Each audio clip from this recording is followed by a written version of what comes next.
আসসালামু আলাইকুম রহমতুল্লাহি ওবারাকাতু।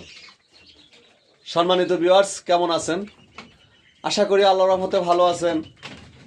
আমিও আপনাদের দোয়ায় আল্লাহর অশেষ রহমতে ভালো আছি। ভিউয়ার্স, শুরুতে জানাই শাহাপুর কৃষি চ্যানেলের পক্ষ থেকে আপনাদেরকে স্বাগতম। আজকে আমি যে বিষয়টা নিয়ে আপনাদের মাঝে আলোচনা করব সেই বিষয়টা হলো ছাগলের বাচ্চা দুর্বল হলে কি করণীয়।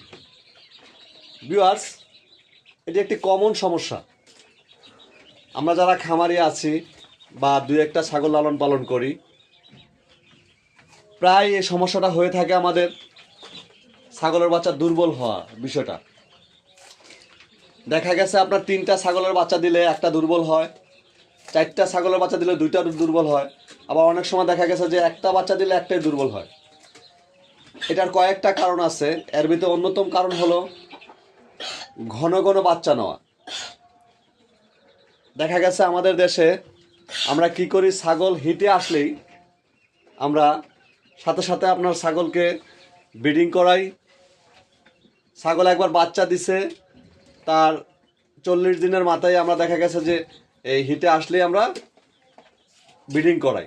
তো এই ঘন ঘন বাচ্চা দেওয়ার ফলে আপনার বাচ্চা দুর্বল হয়, এবং বাচ্চা যদি পেটে থাকা অবস্থায় মা ছাগলকে যদি পর্যাপ্ত পরিমাণ ভিটামিনযুক্ত খাবার এবং মানসম্পন্ন খাবার যদি আপনার না খাওয়ানো হয়, তার ফলেও আপনার বাচ্চা দুর্বল হয়। তো ভিউয়ার্স, বাচ্চা যদি দুর্বলই হয় তখন যে কাজটি করবেন, প্রথমে যে কাজটা করবেন, এটা দুর্বলের ক্ষেত্রে হোক আর সবলের ক্ষেত্রে হোক, প্রথম যে কাজটা করবেন সেটা হলো চেষ্টা করবেন 2 ঘন্টার ভিতরে, বাচ্চা দেওয়ার পরপরই 2 ঘন্টার ভিতরে আপনার বাচ্চাকে শাল দুধ খাওয়ানোর জন্য। এই শাল দুধটা রোগ প্রতিরোধ ক্ষমতা এবং বাচ্চাকে আপনার এই শক্তিশালী করার জন্য বড় একটি ভূমিকা পালন করে। তো ভিউয়ার্স, যে বাচ্চাটা দুর্বল হয়, যে মার বাট থেকে দুধই খেতে পারে না, আপনারা চেষ্টা করবেন সেই বাচ্চাটাকে মার বাট থেকে দুধ সংগ্রহ করে বাটির ভিতর করে 10 থেকে 15 ফোঁটা খাওয়ায় দেওয়ার জন্য। আর যে বাচ্চাগুলি আপনার নিজে নিজে খেতে পারে, সেই বাচ্চাগুলিকে আপনার ভাড়ের কাছাকাছি নিয়ে যাবেন এবং বাট থেকে সরাসরি খাওয়াতে চেষ্টা করবেন। ভিউয়ার্স, তারপরও যদি বাচ্চার দুর্বলতা না কাটে, তাহলে যে কাজটা করবেন, আপনার ফার্মেসিতে গিয়ে, পশু পাখির ফার্মেসিতে গিয়ে AD3, ছোট AD3 পাওয়া যায়।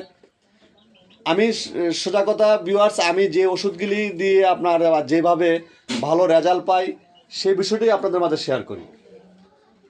তো যখন আপনার দেখা গেছে যে এই শাল দুধ খাওয়ানোর পর দেখতেছেন যে বাচ্চাটাকে এই সবসময় আপনার 1 বেলা 2 বেলা 3 বেলা 4 বেলার মতো আপনার দেখা গেছে ড্রপ দেয়া খাওয়াতে হয়, আর নিজে নিজে খেতে পারে না, তখন ওই ক্ষেত্রে কি করবেন, আপনারা AD3 নিয়ে এনে ড্রপ দিয়ে আপনার 5 ফোঁটা করে খাওয়া দিবেন।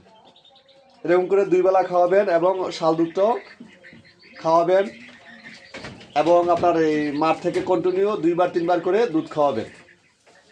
সর্বনিম্ন 3 বার করে দুধ খাওয়াবেন এবং AD3 খাওয়াবেন।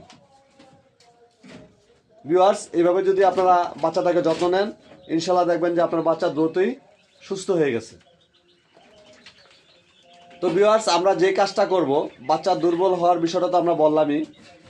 তে 2 ঘন্টার ভিতরে শাল দুধ খাওয়াবো আর এইভাবে যত্ন নিব, এবং বাচ্চা হওয়ার আপনার 24 ঘন্টার ভিতরে যে টিটিনাস যে টিকাটা আছে সেই টিকাটা দিতে চেষ্টা করব।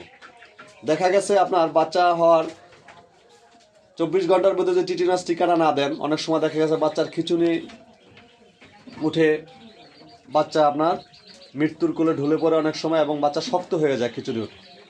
আমরা যদি টিটিনাস টিকাটা খেয়াল করে দেই, তাহলে দেখা গেছে যে ওই সমস্যাটা আর হবে না। তো ভিউয়ার্স, আশা করি আমার যে অভিজ্ঞতা ছিল এগুলো শেয়ার করছে আপনাদের মাঝে।